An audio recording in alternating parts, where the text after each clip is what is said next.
Hello, Mr. Corey Spaghetti Meatballs. Very good to see you, bro. So I've written your comment just for everyone else out here. So Corey says, this is regarding Richard Hart unfollowing everybody. He says, I don't even care. I stopped following Richard Hart himself as well. I haven't found anything of value over the last year or so of anything he has said. Things like anything extra value, of course. The community is eating each other left and right. I can't wait to the top of this cycle to leave. I am tired of this. Yeah, sir. So, Corey, I want you to know, basically, what's been going on is, so if everyone understands, is Richard Hart was a visionary like Do Kwon, like other DeFi people back in 2020. They were visionaries. They could see the DeFi sector very early being created in crypto. And they were able to make a unicorn product market fit. You know, so Do Kwon made Luna with the yield. It was all about yield. And then Richard Hart also made Hex, which is also referring to yield. It's just different game mechanics. You know what I mean? Now, both of them are unbacked. You know what I mean? So Hex's yield, it's backed by nothing, just bids in the pool. Well, same as Luna. What was it backed by? Nothing, just bids in the pool. You know, there's nothing to come out and stop it from wiping everyone's purchasing power if everybody leaves, of course. So why everyone's frustrated, though, is everybody, most people who have come in here, they came for the DeFi narrative. But what they have to understand is crypto has many narratives and many sectors. There are people who came into Bitcoin for decentralization. There are people who came into the Ethereum narrative, smart contract platform narrative. There are people who came in for privacy. There were people who came in for gaming, for metaverse, for NFTs, for dog coins. People came in because Elon liked Bitcoin. That's a narrative. That was 2021. So you can see there are different narratives along the way. All right. Now, the DeFi one, it tricked a lot of people, including me, because DeFi has yield and numbers. And we thought that TradFi would come into crypto because of these numbers. They're like, oh, they all want yield. They can understand the yield. It's like a balance sheet. It's like a company earning yield, earning money and cash flow. And we thought all of this could happen. Unfortunately, none of it came to fruition at all. Instead, we just invented a bunch of these like number digit games of like yield and moving money around. And it's closed circle Ponzi stuff. We haven't had the chance or the discovery of how we can actually get new, fresh money coming in. Now, actually interesting, one of the ways potentially we can do it is with the PulseX buy and burn. Because the PulseX buy and burn is liquidity bonded with HEX, for example, and that's obviously Richard did it on purpose. So as PulseX does the chewing up of the buy and burn over time, it will hopefully drag up HEX over time. But actually what ends up happening is you end up relying, basically the casino money has to feed everybody. Can it feed everybody? Not everybody right now. Maybe later on it can. But that's pretty much what it comes down to, right? So the casino revenue has to pay for Pulse, has to pay for PulseX, has to pay for EHEX and PHEX because of the liquidity bonding as well, even though it doesn't buy it. It has to pay for Inc. You see what I mean? It has to pay for everyone. So that's one way to look at it, okay? And obviously to go further, just to let you know that when it comes to Richard Hart's predictions, he got it really, he hit the nail on the head. Like, you could not get it any more right. He believed people needed DeFi, they wanted yield, they were going to hunt for yield, and they did that. And rates were too low and everything back then, okay? So we could see that. However, that was 2020. We are no longer in 2020. We are in the year 2024. What's happened is we have onboarded a new cohort of people into crypto, but everybody is salty. You want to know why everyone's salty? Because they don't choose decentralization. They don't choose gaming. They don't choose NFTs. They don't even choose dog coins. They're not choosing privacy. All those narratives of the past, they're not responding to them. And here's the thing, I've been speaking about this on my channel for a year and a half. It makes sense that they don't respond to them. You know why? Because if they did respond to them, they would have joined in the last cycle or the cycle before that. If they really liked XRP as a payment standard and they believed in it, they would have joined XRP already. Everybody loves their coin so much. Have you noticed in every single crypto, they say we're all gatekept? Not enough people have heard about us. We need a Binance listing. You know, every single community says that. Ethereum, what do you think they're saying?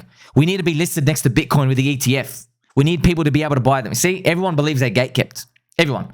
They're just like, okay, we're gatekept. And what they're basically saying is they go, if just more people heard about my coin, they would all buy it. But the truth is, everybody has heard of your coin. Not everybody, it's tongue-in-cheek, but way more people have heard about your coin than you think. Way more people. You probably think, oh, only the neighbor knows about it. No, they've come across it. It just skipped their mind. They just don't think about it. It didn't hit them. You see? So they've come across the coin many times. Just like XRP. Speak to anybody in XRP. Everyone's like, well, if the crypto community just understood XRP, they would have finally get it. Bro, we understand it. You know what I mean? There's no payment standard. Ethereum's the payment standard, right? They're paying for smart contract, blockchain, decentralized space. You see what I mean? This happens in every single... I've seen... So because my mind's been open, because I've gone to every community, I'm like, oh, wow, we're all the same. You're all the same. It's like all the world's religions, the world countries. Wow, you're all fighting for this piece of land. And you all live on your own piece of land. And you're all saying, my land's the chosen one. No, it's just a dice roll.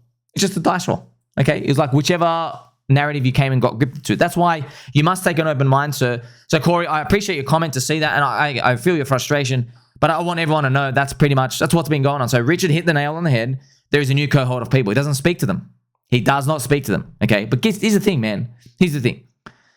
Richard's personality of great marketing, being a showman, which is part of marketing, okay?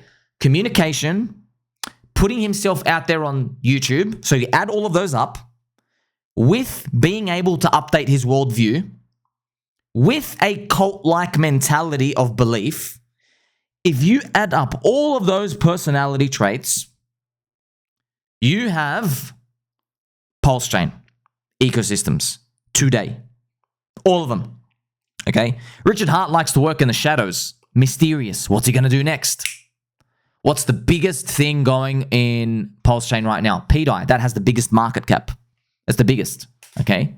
Ooh, what's going to happen? He's going to peg. It's Richard Hart stuff. It's literally Richard Hart. Core. What's he going to do? Is he going to act? What's going to happen? Mysterious. He's so unpredictable. Is he the one pumping and dumping stuff? Is he the one that rinses you out? You see that? Everybody does this speculation.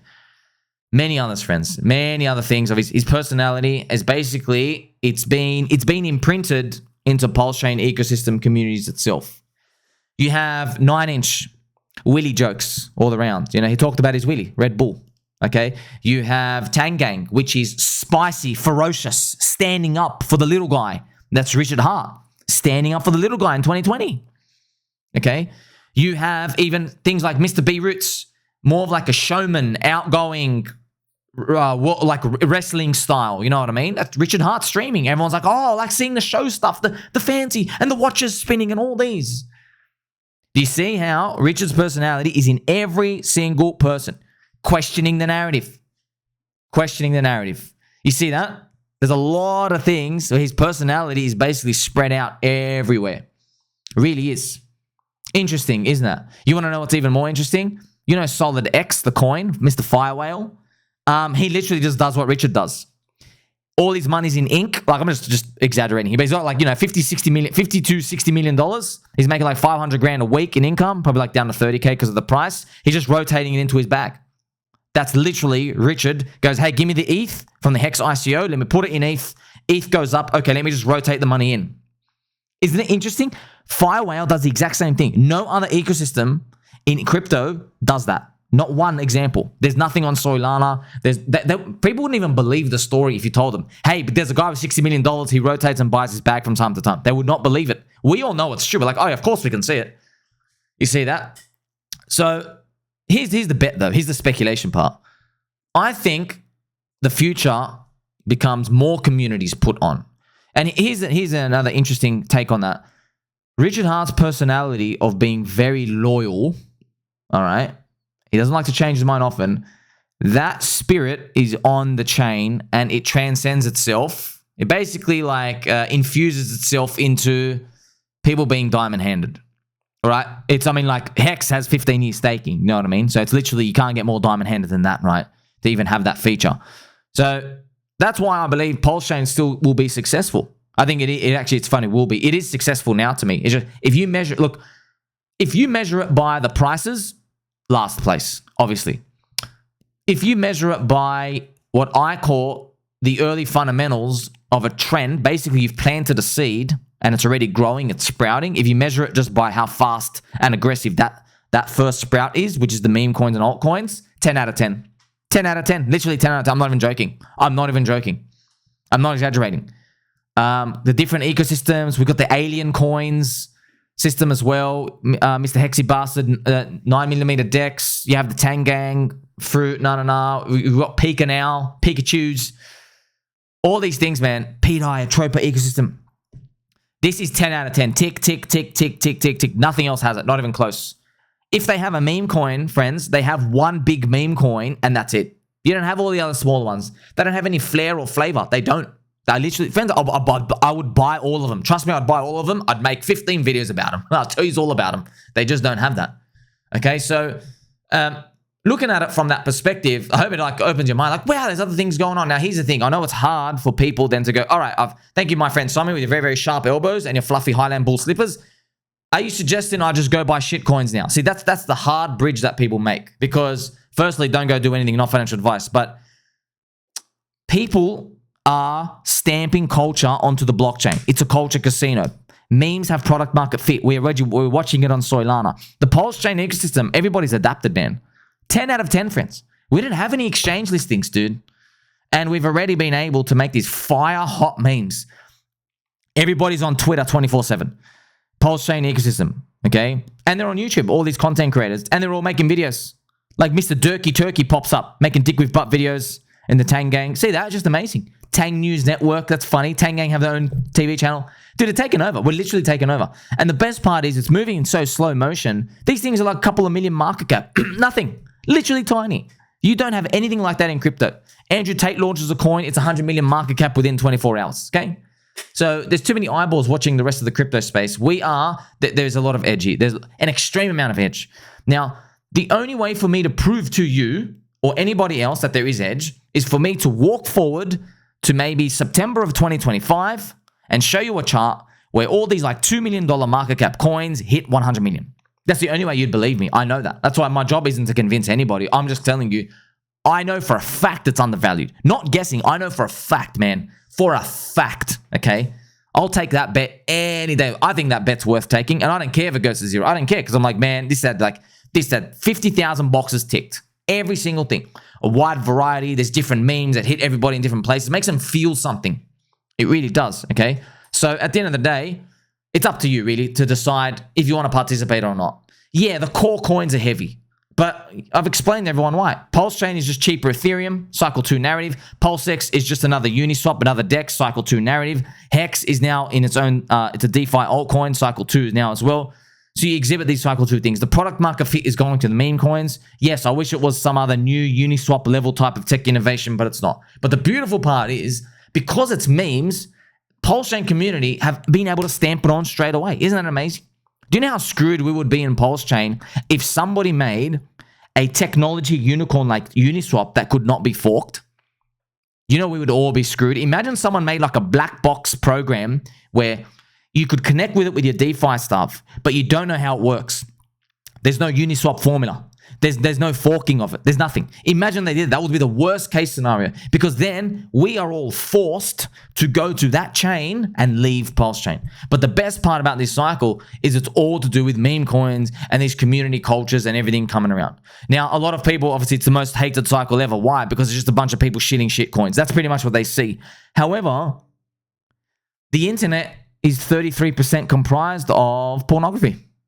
1/3 of the internet. Imagine you invented the internet, by the way, and you're telling everyone, guess what? This is going to free mankind, liberate everybody. We're going to check the governments. People are going to communicate, talk to their family, friends, and loved ones. All right. And then you find out, okay, fast forward 30 years. Okay, literally 1/3 of the internet is just naked people fornicating premarital relations. That's it.